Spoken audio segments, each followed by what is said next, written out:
This is Don't Panic, episode number 237, recorded March 25th, 2019. Half-priced Apple-tizers. Hello, everybody. Welcome to this episode of Don't Panic, the technology podcast on Apple, and Apple. I am Sean Jennings, joined by two guys whose names will be released later this fall. I'm just kidding. It's Colby Rabideau and Dan Miller. You already knew that. What is up? What is going on? I am excited. I feel like we have a lot to talk about, and I'm excited to talk about it. Dan's excited. There is. Unfortunately for listeners, we're going to spend the next 30 minutes bullshitting about what we did this weekend. Because we can't deviate from the format that much. Yes, I did absolutely nothing this weekend. So did I. So. Well, that's not true. We played Dungeons & Dragons. That's true. We had a great time. We can't really say what we did because that's a spoiler for an episode that hasn't come out yet. Right. Soon we'll share, though. I had a lot to drink on Saturday, and then I got a late-night cheeseburger, which is something I haven't done in a while. It felt pretty good, though. Now, what's your go if you've had a couple and it's 1 a.m.? It sounds like cheeseburger hasn't been your go-to. I mean, I haven't been out drinking at 1 a.m. is the point. Less that I haven't gotten food that late, which I haven't, but just that I haven't been out.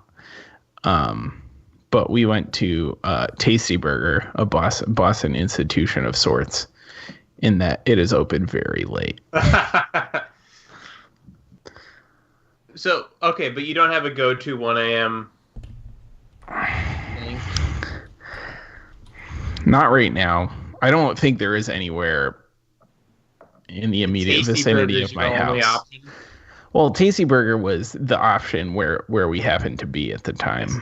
There was also McDonald's. We walked by McDonald's to go to Tasty Burger. Did you think about it? Did you consider the McDonald's? I think it was floated, but shot down. It looked fancy in there, though. There were like kiosks that you order at. I haven't been to a McDonald's in years. I don't know. The new McDonald's are really... This is what I was talking a couple weeks ago about the mobile ordering apps as well. I mean, they've really gone very high tech. It's kind of cool. With the process. I still haven't tried that, Sean. Mobile ordering. It's a good experience. But it's really meant for the drive-thru. I can't imagine it's efficient to do as a walk-up customer. Mm-hmm. Sean, you will do mobile ordering, but you won't use Apple Pay? It's the in-person experience thing? Do you honestly want to know why? Because I cannot, for the life of me, get my credit card set up in Apple Pay. What? Any of them? It's so easy now. It is a constant struggle. It always bounces me out, or I have to call a number and they don't do it right. And I've tried. I don't have any cards set up in there. That's why I don't use it. I tried like recently because it used to be when it first came out, it was really difficult. Yeah, I just tried like 2 months ago when I had to replace my phone and I couldn't. It was actually harder now. I had them set up originally. That's why I don't. Oof. I'm sure I'm the problem. But at the same time, I can't... Well, you have a simple account, right, Colby? Yeah. I can't get mine set up. Really? It keeps bouncing me out. Maybe something's broken. Have you done business with, like, Cuba or North Korea or anything like that? Yeah, I don't think they allow you to put in cards that don't have any money on them, unfortunately. If your bank account's empty, they frown upon that. Seems shady. Yeah. Yeah, they only want your real money. No, but, that's... Even when I had it, I used it sparingly. The issue is I really don't spend that much in-person money on things. Like, I go to Target, I go to the grocery store. Now, when you were using Apple Pay, did they have the online web thing? Well, but that only works in Safari. That's true. Or if you're on your phone. In Safari. Right. Or in Do an you app. Not use Safari on your phone? No, I use Chrome on my phone. Oh my god. I'm that guy. Why? It syncs with the other stuff, Dan. I'm a Windows guy. I don't have the luxury of using Safari. What are you syncing? You have a bunch of bookmarks you want to sync? Yes. Welcome Don't laugh. to My history. 2003, Sean. Yeah, it's great here, Dan. Jennifer Lopez is still a thing, Dan. You've got LimeWire. Yeah. I don't need Spotify bullshit. Yeah. Limp Bizkit is raging up the charts. Maybe that's a little late for that. Something like that. But I did use it a lot for in-app purchases, like movie tickets and Panera Bread, and I'm sure it's Etsy and other. I used to use it for that. That's extremely convenient. I like that. But the in-person, I don't know. I just pay with my card. I pay with my card a lot more now because I have a Tappy card, which is even more convenient than Apple Pay. Yeah, you don't have to unlock it. Yeah, there's no Face ID. Maybe that makes it worse, but that's great. I guess I gotta figure out how to get a Tappy card. Dan's about to say you could use Apple Pay on your watch. Oh, that's an awful experience. I tried that. I hated that. No, it depends. It depends on the form factor of the device you're booping. You do not want to do an over-the-counter boop with an Apple Watch. No, I need to do like a bunch of yoga before I do that. Right. Arm yoga. The square things, it's actually easier. Those stupid like angled. Oh, the countertop ones. Countertop ones that are never facing the right way. It's always facing so that the person could insert their chip, which somehow means that then the touchless receiver is pointing towards the cashier, which no one wants. If that thing is facing the right way, the Apple Watch is great. Cabs, the Apple Watch is great. The square things around me are always facing the right way. Really? Yeah. This is one of those weird New York things. Yeah. I always have a problem with the upper level readers, where the readers are like at eye level, because then you're like, What's like an example of that? The self checkouts at my local Stop and Shop where I get my groceries. Oh yeah, anytime you have to reach your hand into a space, whether that's a counter or you should only use the Apple Watch when you can sort of chest check the thing that you're booping into, which is the technical term, I believe. Yeah, I think that's how Apple describes it. Boop dollars. Well, do you guys want to get into the news? Yes. Now, did last week did I make us promise that we would cover some other story this week? That might have been 2 weeks ago. No, okay. It was 2 weeks ago, but then we also never covered it. Yes. Well, I remember this time. Do you remember what story it was? Let's see. So you're saying it was 2 weeks ago. It was Zuckerberg's privacy promise. Oh, maybe. And then we never... and you even put it back on the back in the rundown, and we just gave up on it, so... Talked about it. Yeah, so, okay, I think we should talk about this. I feel like there have been a bunch of companies who have done these sort of all-in company-wide transformations. Netflix, from the company that sends you DVDs to an online streaming service, is one that comes to mind. Mm-hmm. There must be others. Amazon, they had this whole internal endeavor which let them come out with AWS, which I'm sure makes them a buttload of money now. But that was a full company thing. So what do we think about this Facebook stated goal of the company's all in on making privacy-centric social networking? Well, let me while you're contemplating that, let me break down some of the details of what they actually announced. Outside of just the big broad promise, specifically some of the things that they're going to attempt to do include bringing end-to-end encryption across Facebook's suite of messaging apps. That is when they'll go ahead and combine WhatsApp, Instagram, and Facebook into a single messaging platform. They also plan to make that platform interoperable with SMS to open it up to non-Facebook folks. They have also said the company will consider deleting messages by default after a month or a year, allowing the user to opt out if they wish. And the company will likely let you set individual messages to expire after a few seconds or minutes. It will also reduce the amount of time it stores metadata about messages. Those are some of the details. I think it's bullshit. Yeah. I don't buy it. I think it's crap. I think they really only announced changes around messages that should already be private anyway and didn't say anything about the stuff you share publicly. And they're just a big advertising company, so on some level they're always going to do something shady. That's how they make money. So maybe I'm being cynical. Tell me I'm wrong.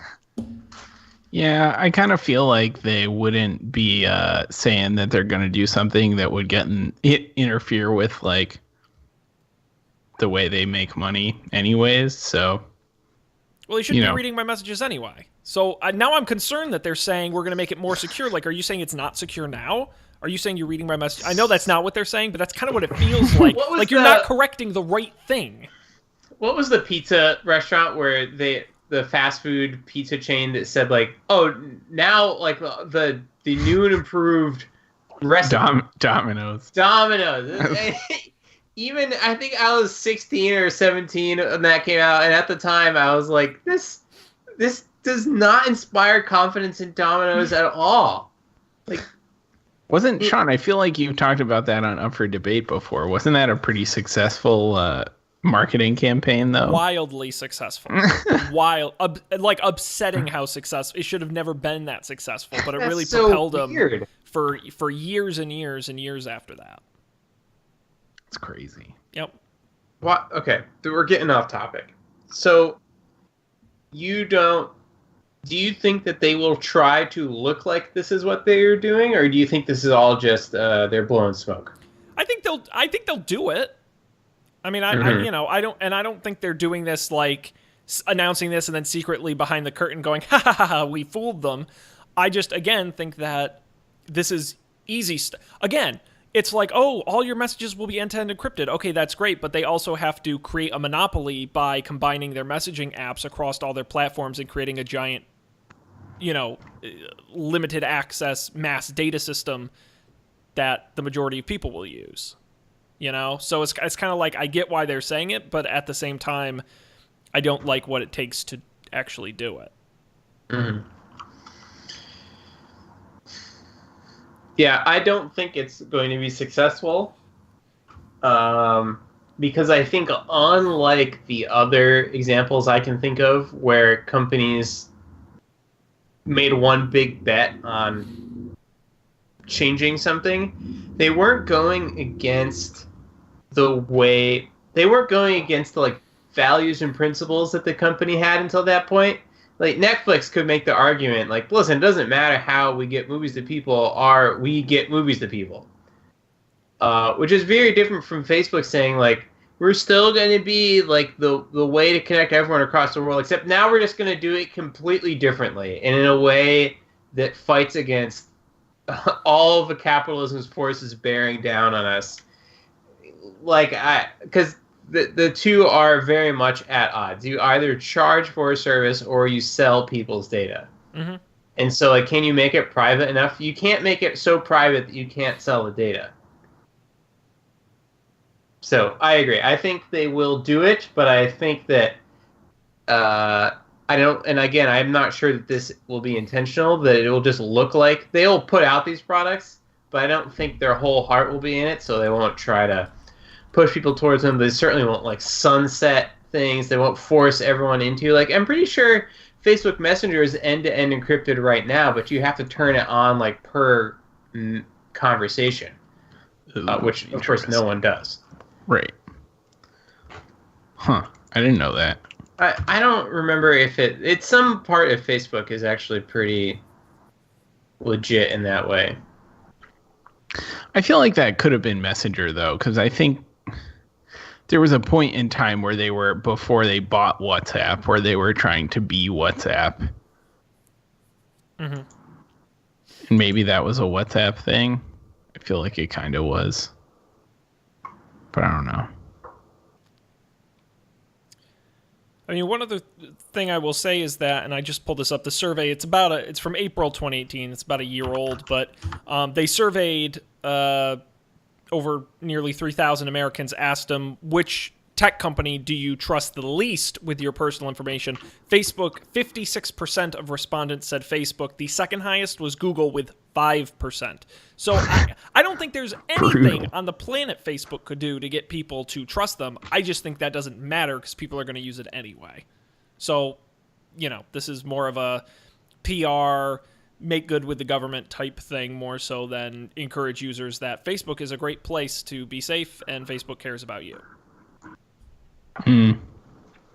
Yeah, you're probably right. Oh boy.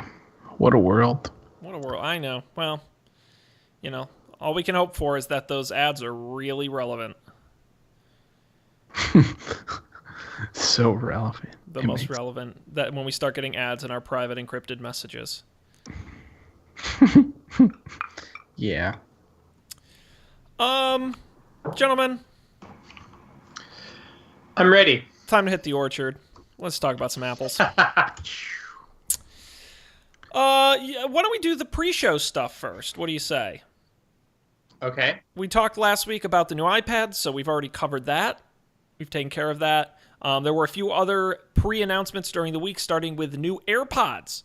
The second generation will include a wireless charging case that is QI compatible, so you'll be able to use it with any standard wireless charger, and will also include the new H1 chip, which the company claims will offer improved battery life. They're saying 50% increase over the current ones, better mic clarity, connection times are twice as fast when switching devices, and it will include Hey Siri always listening support that allows you to ask for Siri hands-free, also including support for Bluetooth 5. The only change to the case itself is a small LED light on the front to indicate battery life. The whole package with the wireless charging case will be available for $199, or you can get the standard non-wireless charging case, but with the new earbuds at $159. You can also just get the wireless charging case to use with your existing AirPods for $79. Okay. Worth the upgrade? It was worth it to me because I purchased an upgrade. Oh, hey, touchdown! Touchdown. Now, so I was not at all convinced because I actually had to get new AirPods halfway through because my other ones, I'm pretty sure were stolen in Philadelphia. Thanks, Philly. So my battery life is fine, but it was the new chip that solves two big problems that I have with the AirPods. One, how long it takes to change the sort of input source from like phone to Mac, and it doesn't take forever, but it takes a long time. And didn't they also say that it improves the mic quality? Yes, and that was the other thing. Like whenever I've used this, pretty much only with my parents, people that I talk to on the phone a lot via many different sources, they always complain about the AirPods. They don't sound good, which is very unfortunate because it's the most convenient way to be doing something else. Oh, it's great. I love it for calls. Both of those things, I was like, okay, it's worth it, and I'll get better battery life too. So, man, I can't decide if I should take the AirPods plunge or not. Well, there was the lead. Are you living a no AirPods life right now, Colby? I have my Beats X or whatever. Mm-hmm. They have the chip, so they do all the Apple device switching, but they don't do like the when you take it out, it stops playing, or Siri. You might be interested, Colby. This didn't make our rundown. I just pasted it into the spreadsheet. A leak of Apple's upcoming Power Beats Pro. If you like the Beats, they're doing a wireless version of them, apparently, according to these leaked images, that uses the same. It's in the last line. In the spreadsheet. Yeah. That I'll put up on the screen here for the video viewers, but it looks very similar to the existing Beats, just without the cable between them. They'll be truly wireless with a wireless charging case. So. I might be interested in this. To be honest, the thing that makes me hesitant about the AirPods is that that shape of Apple earphone historically doesn't feel super good in my ears. Like, it's okay for a little bit, but anything more than like 20 minutes, it hurts my head. Yeah, it hurts my ears specifically. Then I would not get them, because that's literally, that's why I tell people about AirPods. I'm like, do you like the earbuds that come with your phone? If you don't, you're not gonna like them, because that's exactly what they are. Yeah. So this might be a good alternative for you. There we go. I'll have to check it out whenever it's available. And I was also thinking I'll get the because you can get the new generation with or without the wireless charging pack case. It's an extra $40 for right. So I got the wireless charging case at the time, thinking like, well, tomorrow AirPower comes out, or if it doesn't come out tomorrow, it's definitely coming out on Monday.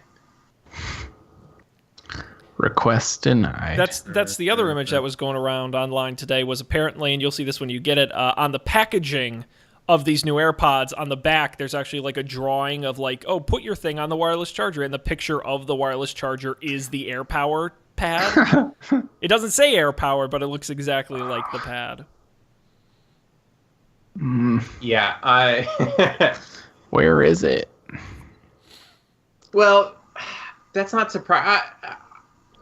One of my favorite tweets that I saw was, at the end, I didn't see this, but I did watch it tonight. I didn't see it live, but apparently right before the big finale guest in their cavalcade of stars came out. Like, and we have one more storyteller that we've all been missing, and we'd like to share them with you. And then the tweet was like, it's the project manager for AirPower.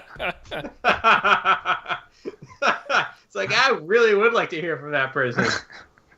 Because what I bet happened is that these AirPods have been sitting boxed, ready to go. The boxes were printed months or years ago. Yeah. Not years, I guess. It was supposed to come out, 2018? Was that what it said on the slide? Yes. Yeah. I don't even remember anymore. I think they were announced in late 2017. Yes. With the wireless charging iPhones, when the first round of those. Yeah. So I bet that what are you going to do? Throw all those boxes out? I agree. So it makes sense. But I bet that that's what happened. It's not a troll, and it's not necessarily foretelling that it will come out at all. I mean, I'm sure they'll put it out eventually. I mean, I don't think it's canceled, right? I mean, when was the last time Apple announced something and didn't release it? I mean, they've announced things and they failed, but at least the product shipped. That's a good question. I wonder if this is a Google search. Because I'm thinking of like remember the Hi-Fi? Yeah. Way back when, but that shipped. People got those. They still make the HomePod, right? No one ever talks about that. Allegedly. They even talk about it today. It was in that opening video. But yeah, we haven't seen any updates on that. But I don't. Nothing comes to mind that got outright canceled, but maybe I'm wrong. Someone can tell us online, I'm sure. Dan, I'm very glad you're getting a pair, because I was thinking about upgrading, and now you can do it first and tell me if they really are better. So I will. Just take the plunge. I'm taking the plunge. Take the plunge.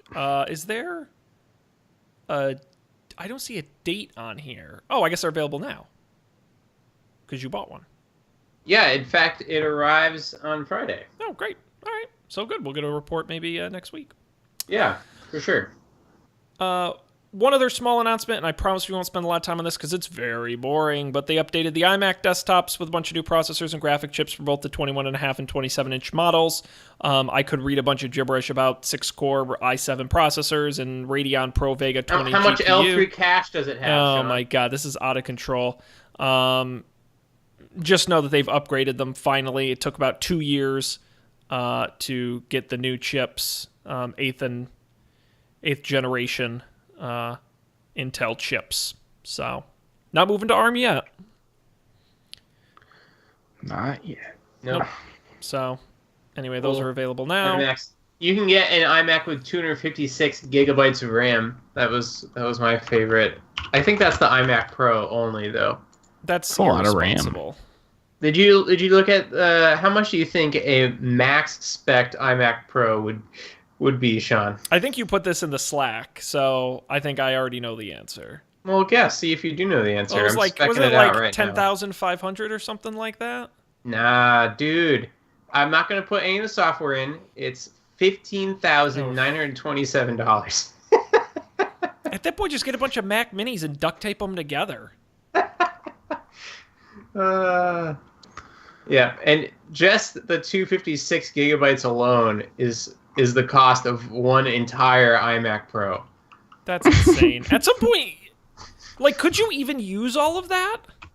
Like, what are you doing that could even use that much memory?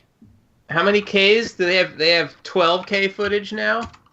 I guess, and if you're running... But it's memory. Right. And Sean, do you know you can run computers inside of other computers? Have we talked about this? You just blew my mind. Okay. I'm not ready for this. This is a whole nother thing. How many computers inside? Do you think you could get like 5-6 levels deep on that? Computers inside of computers inside of computers? I have. At work, I work on a piece of software that helps run computers inside of computers, and we have that program itself running inside of a computer inside of a computer. So it's Lord. 4 levels deep. Yeah. When does it start to become self-aware? It feels self-aware even at just 2 levels sometimes. It starts to become aware of its painful existence. The other day, my mom asked me what your company does, Dan. And what was the answer? Yeah. Well, I think I said it was not a very well thought out answer. I tried to explain virtualization to her.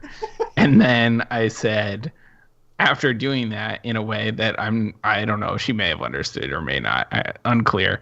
And I said, Dan's company makes some software that helps you deal with that. That's not wrong. That's what I was going for. Not wrong. What I usually say when I talk about the show to make us sound, because I'm not in tech, but I have to say the other hosts are. So I say, oh, one of the hosts works at Spotify and the other works at Etsy. And I just leave it at that. They don't know who Dan is. I mean, it's sort of true-ish. You did. That was true. Actually, that wasn't true at one point. That was never actually true. Those two statements could not be conjoined. Yeah, you're right about that. They'll never know. You're a liar. Anyways. Let's talk about today's announcement. Yeah. Because we got some fun stuff in here. We'll do it in the order they did it, starting with Apple News, which, by the way, can I just point out, Apple News has the worst logo and app icon ever. You can disagree with me. It's pretty shitty. I really don't care for it. Give me some constructive criticism here, Sean. Do I get to pretend to be a designer here for a moment? Yeah. I just think maybe I'm an idiot. I didn't realize it's supposed to be an N. So that took me a minute. But it doesn't scream news. It screams nothing. If I covered up the word news on the icon and you were like, oh, this is an app to order ice cream, I'd be like, oh, totally, I believe it. It looks like a newspaper. How does it look like a newspaper? Are we looking at the same icon? Yeah, it's red and it's got the little... That? No, that's the old icon. The new one for the new app. It's just... So that's my iPad there, and it's just the N. That's very confusing. It's just the N. Okay, I agree. I don't like that icon. You're right. The old one, I'm with you. It looked like a newspaper. This is just the N, and it's odd. Anyway. How is that an N? I just had to slam them. So Apple announced... Wait. Yes. How is it an N? Because it's like an N. It's an N. See? I see a diagonal line. But that's what I'm saying. It's not a good N, but it's like an N. It's like a do. You know, it's an N. I think you have to use the white space to create the N. You see?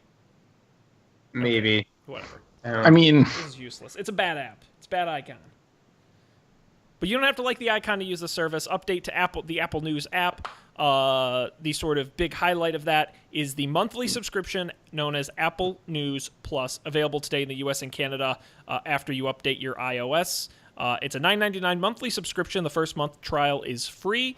At launch, subscribers can get access to 300 magazines, and there are other digital and traditional news partners as well, including the Wall Street Journal and the Los Angeles Times.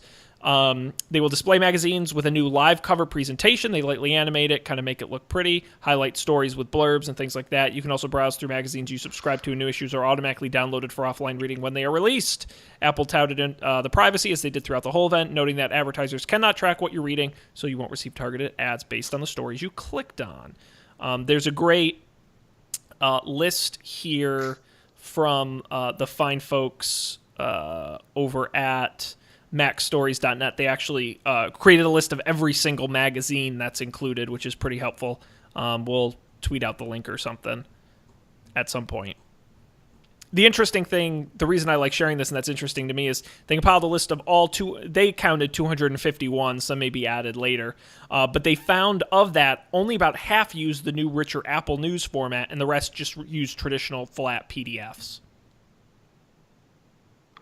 Huh. Interesting.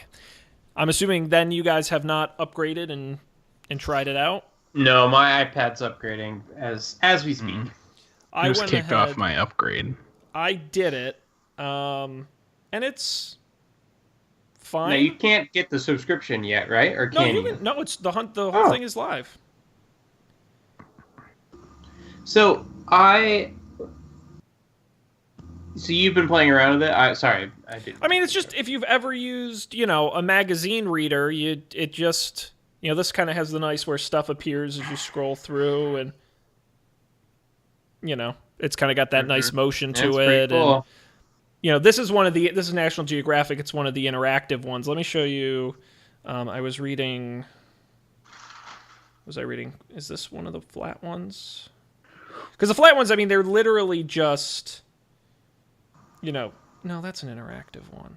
What was I reading before? It seemed like every one I was opening was flat and not. Yeah, so here's like a Vanity Fair article where you scroll and it's just a flat PDF. Mm-hmm. But all the stuff's there. I mean, and there's a lot. I mean, there's certainly a lot in here. I don't think there's any disagreement on that. As I kept scrolling, I kept finding more and more things. Here's a Wall Street Journal article. Kind of just looks like a normal, like New York Times or any other article. I don't know. I think it's interesting. I think the sort of immediate reaction I had as I was just playing with it is, I don't know how I'm ever going to find anything in this. Like, it seemed overwhelming to me. And they touted a lot about the recommendations and the personalizations and the more you use it. And unless this thing is really good about putting stuff in front of me. The thing is, I don't read magazines. I read articles. I never sit and read a magazine end to end. I just want to read the one interesting article in there. So if they have a good recommendation engine that puts the article in front of me, that's interesting to me. Yeah, that's fair. But I don't really want to read whole magazines because I'm not old. I don't know what. But you are in every other way. This is actually kind of surprising. I used literally, I had paper magazine subscriptions until like 2 years ago. I remember seeing them in Houston. Yeah, but I just stopped reading them because it was like only a small fraction of that was relevant to me. So that's what I like about this subscription idea, is that I pay one fee and I can pick and choose. And if I want to read The New Yorker this month or ESPN the magazine next month, it doesn't matter because you're paying one fee. It does bum me out that the New York Times, the Washington Post, some of these other big services aren't included. So it's really more of a magazine service at this point. Yeah, it's $10 a month, which is like, what's the New York Times online subscription at? 10? I think it's at 10. There might be a lower one. I know someone quoted... unlimited articles on any device for $1 a week, I guess. But it's so confusing the way they have it set up. I know someone said Wall Street Journal is, I guess, really expensive if you get their website subscription, and it actually is a bargain to get the whole thing for 10. I don't remember the exact number. Yeah, so it seems to me like if you read 2 or 3 of these a month, it would be pretty useful. And I've been meaning, I haven't looked, I've been meaning to look at the magazines, but I would like to subscribe to a news source. And honestly, the New York Times is, I guess, kind of nice because it has some locality to its news for me. Mm-hmm. But if I could save money going somewhere else, I think I would. Like there are magazines that I would like to read. I know that like National Geographic is one of them, but I don't know if any of my others are on there. Also, the reality of the New York Times is you can pop those articles open in a private tab. Yes, I will say that for me, and they don't advertise this enough, the number one reason to subscribe to the New York Times is to read it offline on the subway. Oh, there you go. The number, I don't understand how it works. It's just like always like at least like an hour, at most an hour out, stale, cache, and I can read any article, any one, except for like the web features. That's a pro tip. Great. It is a pro tip. But I'm pretty sure they said that would work in this also. I don't know. They definitely said that about some of the other services. Yeah, almost everything they announced had an offline component. I don't remember specifically for Apple News Plus. I think for me, most of the news I get is from social media sharing. So I'm curious how this if I wanted to share an article out of a magazine or out of the Wall Street Journal, if I open a Wall Street Journal link in Twitter on my phone, will it open it in Apple News Plus? Well, there are Apple News links that you can generate, and it does open it in Apple News. But I'm pretty sure that if you're not on like a Mac or something, it opens it some other way. It's not that you can't get to it. Because I think that would be... Because I have read magazine articles via Twitter, but it just takes me to their website, and I'm not giving them any money. Mm-hmm. Now, I don't know how people are getting $10 a month for all this content. I don't know how they're getting paid. Because supposedly Apple's taking half the revenue, was what the early rumors were. So how this financially makes sense, and we'll talk about Apple Arcade a little bit later, but I'm curious to learn how this will work out for the content developers. Yeah. But it is available. That'd be interesting. You can try it free for the first month. Have they haven't released any information on how what the payment situation is? Like how content folks get paid for it? No, and my guess is that because it's a invite-only partners type situation, I don't think that'll come out. If they ever open it to... That's the only reason we know the 30% cut on the App Store is because everyone publishes apps. So, same with iBooks. So it'll be interesting to see if that information ever comes out. Yeah. Yeah, that's true. I would love to know. I'm sure it'll leak at some point. Right. It's just a matter of time. It doesn't have to be uniform between all the people, too. Like, I bet Wall Street Journal got a much better deal than some of these other ones did. And I do wonder if it's usage-based. Because I know they said they don't track for advertising purposes, but I do wonder if more people read People magazine than, some obscure magazine that's in there, so People gets more money. I'm curious if it's usage-based. I mean, you would think... that seems like the obvious way to do it. Sure. Yeah, it's interesting. When we add Don't Panic the Magazine to the app, our long-awaited publishing imprint, we'll find out how much money we can make. Speaking of payments, Apple Card. We've talked about the rumors about this one on the show previously. Now it's a real thing. It's a credit card. It's a credit card from our folks at Apple. You can apply directly on your iPhone, and once it's approved, it's stored digitally on the Wallet app, where you can view your statements, balance, and payment due dates.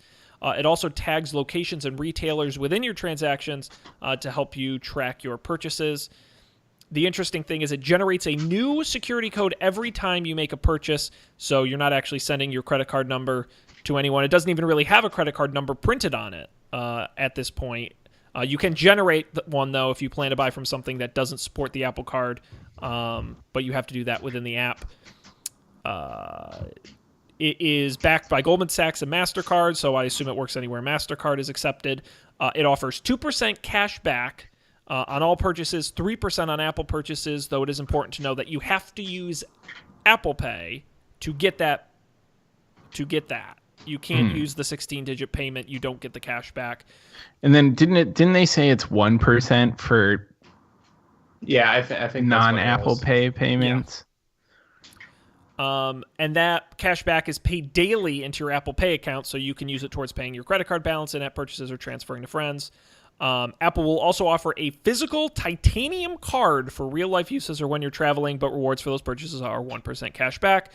There are no late fees or increased interest rates for late payments, but the fine details haven't been released yet. It will be available this summer. Yes. So I thought this was a really cool announcement. It was the most Apple-y announcement they did. I think. They left no stone unturned. Like, every question was addressed. Everything was considered.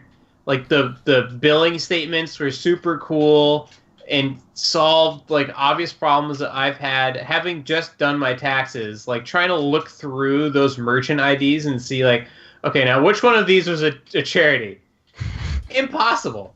Mm-hmm. It's like looking at a half-done crossword puzzle for 4 hours. You have no idea what's real and what's fake anymore.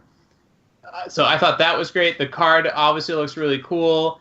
The fact that it doesn't have your personally identifiable information on it, so it doesn't matter if it gets stolen, is a great touch and one of those, like, wait, why has no one ever done this before thing? But then you're like, well, because no one else has a mobile payments platform that they can couple with it so that you can get that stuff out only when you need it. So I thought this was great.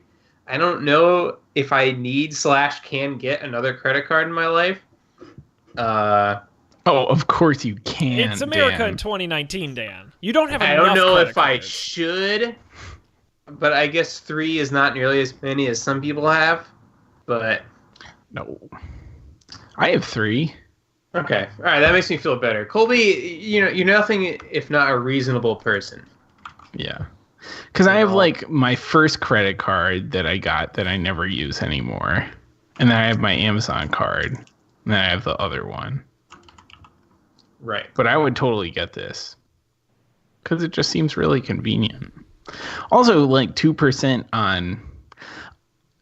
Put it this way. I feel like you got, like, 2% on, like, restaurants with, like, the Amazon card, right? But, like, not on everything. Mm-hmm. Yeah, so I did a little research, and by that I read this Lifehacker article, which said there are other 2% on everything rewards card. For example, the Citi Double Cash card gets 2% on all purchases. So there are other 2% cards. I think you're right, Dan, that the advantage, it's all of the little pieces adding up that makes this a great product, I think. And by the way, by my mind, the only thing they announced today that is unique. Because really, they just did shit everyone else is doing.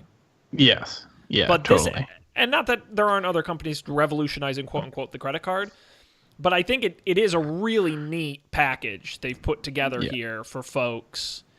The combination of ease of use, the features, the benefits, all of that. I'm dying to know what the interest rates are going to be. Because that is one of the... And I know that varies so much based on your credit score and all that, but that's kind of the one big piece I noticed that they did not announce with this. Right. Sorry, what are you dying to know? Interest rates. I think it was like 13 to 20-something, depending on your credit score. That sounds about normal. That's right, and really great, so I'm looking at one of my credit cards. One of my credit cards is 19 to 26%. So that's a little high. Yeah. It might be a little high. I don't know what the spread is. Yeah, I think if you can get... if you're, like, below 17, you're in really good shape. I think I'm, like, 14, 15.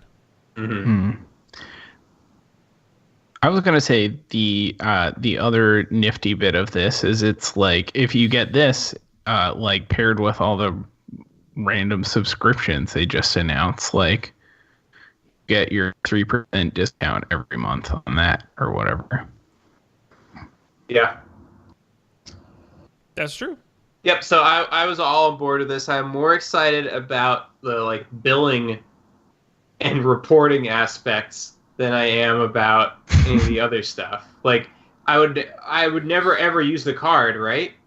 Because I have cards that get better benefits for using the card than the Apple Card. So the card is really cool, but I doubt I would even take it with me because I would only use it for Apple Pay.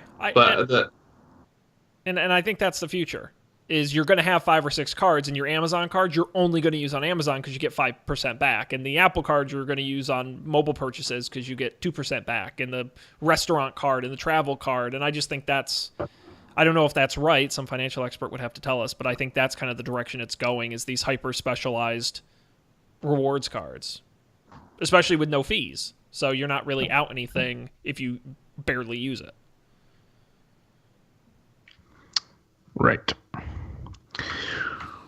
Righto. Like at that point, you might as well. Yeah. You might as well. And like free if money, you're, they're giving it away. Yeah. Also, this titanium card is sexy. Is it actually made out of titanium? That's what they say. That's pretty cool. That's the only real piece of hardware they announced today. See what I did there? But yeah, God, that looks great. There's no number on it. That's crazy. Next up, we got to keep moving here. Yep. Apple Arcade, their game subscription service. It's a subscription to games that are available through the App Store, but they are exclusive to the App Store, so these aren't going to be PlayStation or Xbox titles. These are App Store exclusives. You pay one fee, and you get access to more than 100 games. You can play those games across Apple devices, including iPhone, iPad, Apple TV, and Mac. And the games will be available for offline play. There will be no in-app purchases or additional fees required. You just pay the subscription fee, and they are working with these a number of developers to develop these games. No fee announced as to what it will cost, and there was, I believe, the sort of tagline was, "You'll see it later this fall." Apple has revealed a number of titles on its website. None of these really mean anything to me because I don't do video games. Oh, I didn't know that. Yes, you can go to the, I don't know what the URL is, but apple.com/apple-arcade. Whoa, there's a little video. website. Yep, you can check out. They have partners including Sega, Lego, Cartoon Network. Although it's launching this fall in more than 150 countries.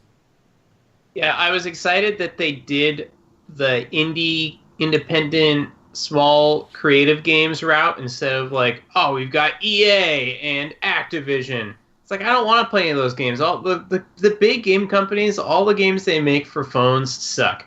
I've never downloaded one that I've liked. They're all in-app purchase up the wazoo. Mm-hmm. And it's only the games that I pay $3 to $5, $10 for that I actually will play. So I was really happy to see that. I don't know if I'll get it. I would need to read more about these games. And I probably wouldn't get it because if it's billed monthly, I play, as I've mentioned on this show, I play one phone game for months. And then I move on to the next one. So it probably wouldn't be worth it for me. So let's play The Price is Right. Mm-hmm. What's the right price for this? Did they not announce it? What's your no-brainer price? What's your maximum price? For $5, I would try it for sure. I would be okay. I often will pay $5 a month for it. Not often, that's a single game. All right, that's a single game, and I don't buy one game a month right now. But if I could pay that and try a bunch of games, have dozens of games downloaded on my 100 gigabytes of space phone, sure. And at $10, I think $10 would be the max. I would definitely would not pay more than $10. Yeah, I agree. If it was $5, I would 100%. I would probably do it. I feel like if it was 10, I would try it. If it was more than 10, probably not, because I don't play games on my phone very much. I think if they can better sell this for Apple TV and Mac, I think they can approach 15. If they can really say, look, the games we're building for this not only play great on your phone and iPad, but they're amazing on your Apple TV and on your Mac, I think then you can maybe get close to 15. But I agree with you guys. I think for me, I am notorious for buying games, playing them for a few hours, and getting bored and leaving. And so this service is perfect for me because I can play all 100 within a few months, and then I've gotten my money's worth. So I think 5 is kind of a no. I don't think they'd go lower than that. I think that's a no-brainer price. I think 10 is probably what it will be. Is my guess. That's the most likely. They kind of like that $9.99 number. Yeah, but it'll be interesting to see. I think it's a cool opportunity. I don't see why not. They might as well. Yeah, I'm surprised. I'm pleasantly surprised that they did it. Yeah, it seems like it'll be nice. They're really focusing on, as you mentioned, the indie games. So good to highlight some of those. And I think that's where this does well. Yes. Yep. Great. Well, let's move on to perhaps the biggest part of the announcement, the reason we're all here at Showtime, Apple TV. And we've got some updates. Before we get to the originals, let's talk about the non-originals, the borrowed content, Apple TV channels, which are channels within the Apple TV app that subscribers can choose and subscribe to. They're going to include a number of partners, including, let's see. So you can integrate Apple TV. All right. It gets complicated. You can integrate your Apple TV app with cable subscriptions like Charter and Spectrum. No, Charter is Spectrum. Spectrum, DirecTV, some other things like that. For live content, it'll integrate. You can connect it with what they're calling channels, and these are third-party services you will pay to subscribe to, like HBO, Starz, Showtime. They had a bunch of little circles that indicated all of their partners. CBS All Access, Epix, there were a number of them. They did not announce what the prices of those are, but if you've looked at, you probably, again, that $4.99, $9.99 price, depending, I'm sure HBO would probably be in that $9.99 to $14.99 price. And you'll be able to stream, and it'll be integrated with the Apple TV, so you can use Siri, and you can Up Next, and all the recommendations, things that go along with it. They made a point to say that the files, the actual video files, will be on Apple's servers. They're streaming it directly. They think it's going to be a better experience than these companies streaming it themselves. Oh. That will be coming in May. Otherwise, the Apple TV app is coming to the Mac in the fall and will be available on smart TVs, including from Sony, LG, Vizio, and Samsung, as well as Roku and Fire TV starting this spring, although that'll kind of be a rolling thing, and it will expand to more than 100 countries. Interesting. Yeah, channels, big thumbs down. Oh, okay. Dan, not impressed. No, what is it? Why? What does this get me?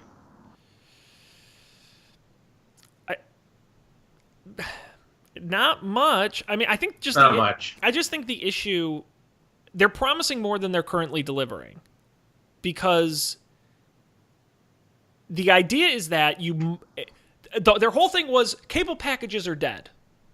You no longer have a big cable package. You just purchase each channel individually. And I'm like, all right, I'm on board with that. If I want the History Channel, I pay 99 cents and I get the History Channel. I love that idea. The issue is they don't have any channels. Where are the channels? It's like I can get HBO on my washing machine streams HBO. Everyone has these channels. There's nothing unique about what they're offering. Yeah, I don't know if PBS was one of them. MTV had a channel, Nickelodeon had a channel, but they weren't clear if it's like you get the full Nickelodeon or if it's on demand only, and if it's all on demand. It's very they had on the order of 5 channels that anyone would want. Yes, and a bunch that very few people would want. Yeah. So, not impressed. I have more to say about the whole TV thing. I don't know if you want me to start saying it now. Well, there's actually not a lot to say about Apple TV Plus, so I can just talk about it and then we can roll right into it. We didn't learn that much. Apple TV Plus is the Apple subscription part of the program. So after you've already subscribed to all your Apple TV channels, then you can get Apple TV Plus, which is a package of original programming, TV and movies provided to you from the fine folks at Apple. We did not get a detail in terms of how much it would cost. We did know it will be available in the fall. There will be online and offline viewing, and they announced a big list of partners who will be working on there. We had appearances from Steve Carell, Alfre Woodard, Jason Momoa, Steven Spielberg, Reese Witherspoon, Big Bird, Kumail Nanjiani was there, and of course the big closer. I do have to ask you guys, Sarah Bareilles was there, J.J. Abrams. When you guys were watching this announcement, and at the end of it, when they said, we've got one more person, a creative visionary, they played that video, who did you think was going to come out? I didn't watch it live, so I already knew the answer. I was in a meeting at that point, so I was not able to watch the end. Who did you think was going to come out? I thought it was going to be Barack Obama. Ooh. Wow. That's what I thought. Because he's doing like he has a production deal with Netflix, like he's getting into media. Nice. Yeah, and they did say a voice that we've been missing. Yeah, and it's like, oh, that brings people together, and I'm like, oh, maybe it's Obama. I don't know. Oprah makes more sense. And Oprah came out as well. Oprah's doing a book club for Apple, which is super fucking confusing. But all right, so that's really now. I think that could be a good idea in the spirit of that Netflix thing that I didn't watch that was interactive, right? Like Apple has the ability to do like a full integration of you're on this app. It's not just streaming video, just like how Apple News Plus is not. It's not just a PDF viewer. It can be that, but you can do more things. It's like here's like the Oprah show.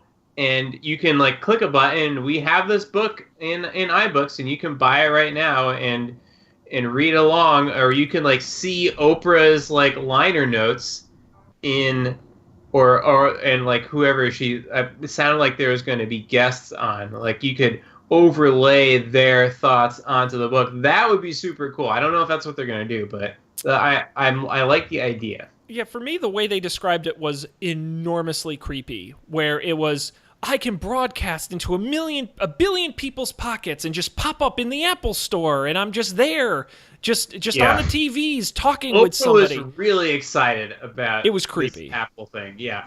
Well, she said someone after the event interviewed her and asked her if she was running for president in 2020, and she said, "No, I'm going to be so busy with Apple, I'm not going to have time to be president." I'm like, Oprah, what are you up to?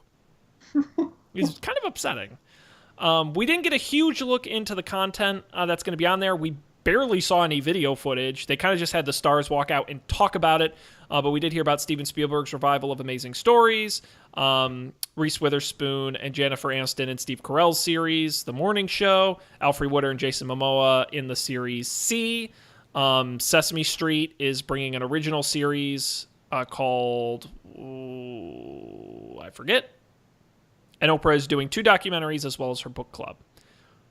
What do we think about Apple TV Plus and Apple TV as a whole? I really hope none of it's good so I don't have to pay for it. Wow. Okay. I'm so tired. I'm not tired. Apple's gonna I just have too many things. I see that HBO subscription come through every month, and I'm like, ugh, it's too close to Game of Thrones now to cancel. But what about after Game of Thrones? After Game of Thrones, yeah, I haven't watched anything on HBO in months. I watched True Detective, and I kept it for Game of Thrones, but I think I'm going to get rid of it after. And then my only subscription will be Netflix. I thought that some of the shows looked real. That I was very the quality of the people that they had, writing and directing and acting in them was really good. And some of the premises I was really intrigued by. The morning show thing sounded really interesting to Steve Carell. That could be really, really good. Steven Spielberg doing the science fiction anthology. My pick this week, I don't know if we'll get to it, is a science fiction anthology. So that was on the top of my head. I was like, yes, I want someone with a really creative mind and an unlimited budget to just make some awesome 30-minute to hour standalone, one and done things. Just 1 hour, boop, you're done. It's that's perfect.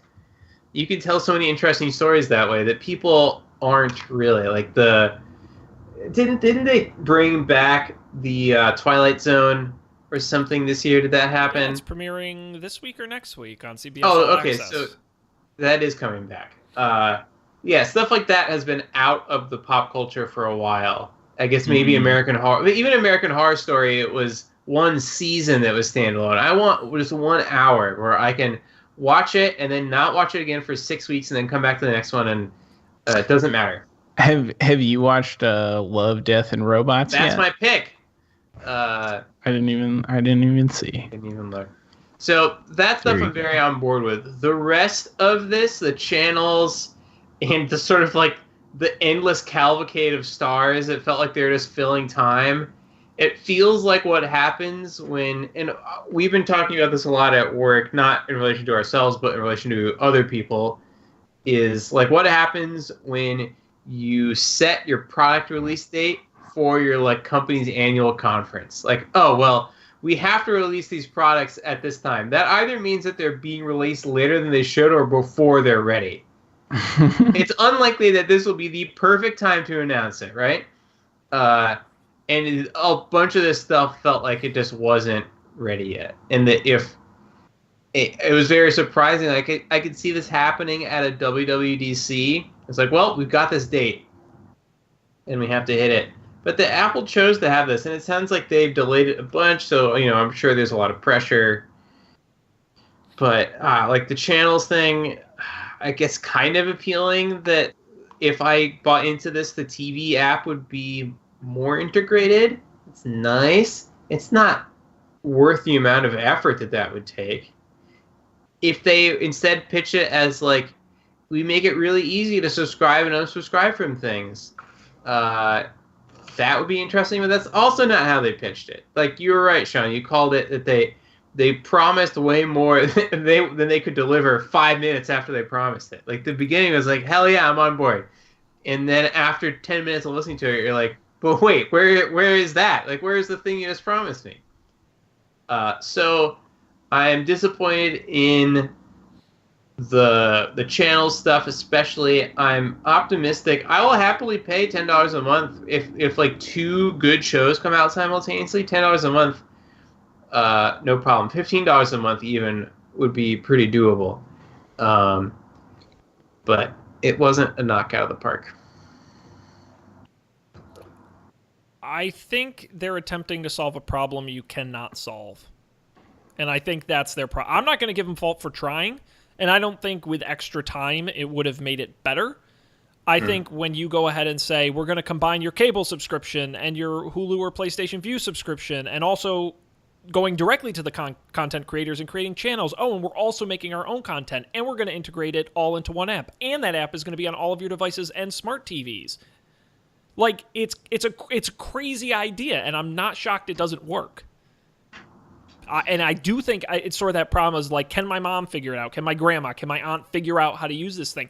I don't think I could figure out how to use this app. Like, it does not seem like a good experience because you're just bringing a dump truck full of content and dumping it into the app and hoping all the integrations work. And I don't know who I'm billing because with these channels, I assume they're billed individually. So all of a sudden, I've got all these different billings going on. Plus, I'm paying for Apple TV Plus. It's to me a confusing mix. The other issue I have specifically with Apple TV Plus is I agree with you, Dan, that if the content is good, people will buy it.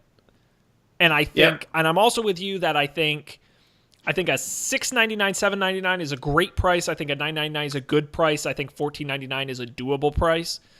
But the issue I have with this, and the reason people subscribe to Netflix and to Hulu and to Amazon Prime, is that they don't only have their originals. They have other content on their platforms. Hulu has the networks. Netflix has content they license. Amazon has content you can buy. I guess iTunes is kind of similar because you can buy within the app. But even there, it's like, I don't know if $2 is enough money to get me to buy, because really I'm going to buy this for 1 or 2 shows. Because there's only going to be 10 shows on there, or 15 shows. Right. And the odds it's almost HBO in that respect. The only thing is, HBO is really good, and even then you guys are like, I'm just paying for it for 1 show. And then when HBO, you also get like movies. That's I'd right. probably watch a movie here and there on HBO. Yep. To be fair, which I only get to buy from the Apple TV browse section. But HBO also has a multi-decade-long brand that you trust, and you say, I'm going to keep my subscription because I know next month there's probably going to be something new on there I like, whether it's a movie or an original series or a documentary or whatever. And Apple TV doesn't have that. It's exactly the kind of thing I would try for a month, watch the show I'm interested in, and then cancel it. So I don't see the strategy here. This is wacky to me. Well, I think you're right that it is a problem that can't be solved. I think that I would have liked to see, and maybe this is how it works because we haven't gotten to play around with it yet, but if they could make the process of subscribing and unsubscribing from these things easier. Yeah. I don't know, maybe it would be a good strategy for Apple to say, like, we're going to take a lot less of a cut on these subscriptions for these TV services. In exchange, we want to get Netflix, we want to get everyone into it, and we'll make it really easy to subscribe and to unsubscribe. So we can, like, put into the app, like, hey, it looks like you would really like True Detective Season 2. And our editors think that it's great. The only problem is you don't have an HBO subscription. Click here to change that. You want to set it to expire in a month? That's fine. We don't care. And that is the reality that we'll all be living in at some point that no one is designing for. So I think Apple could solve that problem, but they can't, I think, get it to the point where where there's a, like, I don't know, the CW has their own app that you can pay $10 a month. Like, it's just going to take a long time for that stuff to happen. So the only way they can solve it is by creating... listen, I don't know about you all. I only have so much time to watch TV. Yep. It's not an infinite amount of time. If I could get, like, 5 shows over the course of 6 months from Apple that I like, there's really not a reason to have that many more subscriptions. If I really like them, I don't have time to watch 10 shows. There's plenty of shows out there right now that I'm sure I would like that I'm not watching. And so that's how they could solve it, by offering really good programming and controlling the experience the Apple-style way, top to bottom. I don't know if they will solve it that way, but... Yeah, and I'm also curious how the experience will translate to other devices, because you're going to lose Siri support when you go to something like a Roku or a Fire TV. I wonder, will you, or will... Because the other thing that was just came out in that release today is being able to tell Siri to play videos on AirPlay devices. True. And I wonder if the Roku will now be an AirPlay device.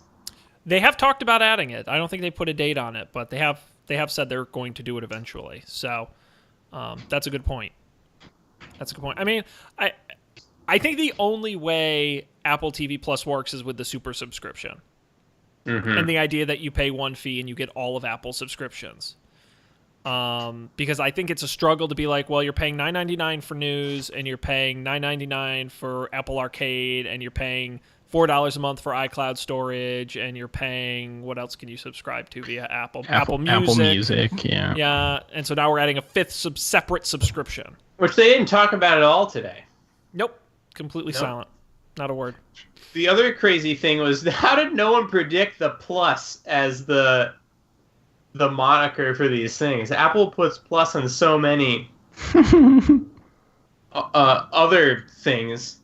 Yeah. It seemed like a no-brainer. It's a good name. I like the name. It's a job done. Yeah, it'll be interesting to see. I just think, when you look at magazines or games, the content creators have incentive to work with Apple. Magazines are a dying industry. They need the readers, and the indie games need attention. They need people to download them. The content creator, the movie and TV creators do not need Apple's help. For the most part, they're doing fine. Yeah. There's no incentive for Netflix to work with them. But here's where I think there's a gap is, like, the CBS app, right? Yeah. I know it exists. I know that I would probably like the Star Trek show, and I might really like this Twilight Zone thing. But there is a big activation cost for me to download the app and subscribe and know, like, it's going to renew. I'm going to set a reminder on my phone to cancel it after Star Trek is done or whatever. Yep. And CBS, like maybe HBO is not missing out on people for that, and neither is Netflix. The big players aren't.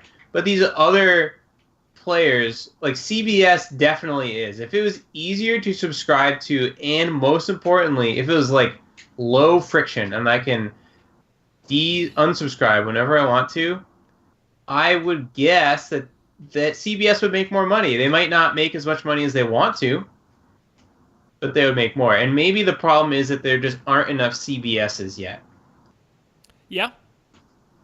Yeah, I mean, it's not an industry that moves quickly, so I think you're right in that respect. I don't know.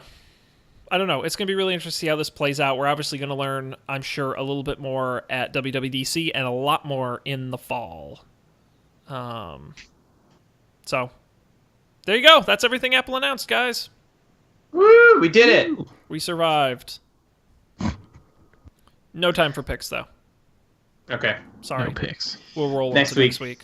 Next time. They're great picks. I'm looking at them. I mean, these are really top-tier picks. Whew. These are A+. Great picks. Guys, anything else before we wrap up? No, sir. Nope. No, sir. We'll get a full report from Dan on his new AirPods. Yep. And my $5,000 iMac Pro. Yep. RAM. I just bought the RAM. I didn't even get the iMac Pro. Just the RAM. It'd be like, no, keep the Mac. I just need the RAM. Well, I see. I like how this is set up because Dan buys the AirPods and the Mac RAM, and I do the $9.99. I'll test the Apple News subscription for $9.99. I'll take that bullet for the team. I signed up for the free month. Oh, all right, cool. I mean, it's a whole month, so. But again, I have to remember I'm awful about remembering to cancel things. I tried ESPN Plus because I wanted to watch some 30 for 30 documentaries I hadn't seen, which is like $5 a month, but the first month's free. And I think I paid like 4 or 5 extra months because I just kept forgetting to cancel. They got like $20 or $25 out of me. Shame on me. I mean, maybe that's where this stops making sense, is that they're making enough extra money off people that do subscribe, is that they don't want to make it easier. It's called retention. Yes. Right. Sean is a whale, I believe they call it. I think they call it a sucker. And I can't disagree. Gosh, well, that is going to be the end of this episode. I went to the whole spiel because we've been here too long, but don'tpanic.io is our website. You should go there and check it out. You can also subscribe to the show wherever you get podcasts. The video version is on YouTube, and you can reach out to us, don'tpanicshow@gmail.com. But that's going to do it for this Apple-filled episode, kind of like a pie or a turnover. We've been full of apples. Next week, I promise we'll have news that is not Apple. But until then, on behalf of Colby and Dan, I am Sean. Thanks for joining us. We'll see you next time for another action-packed Don't Panic.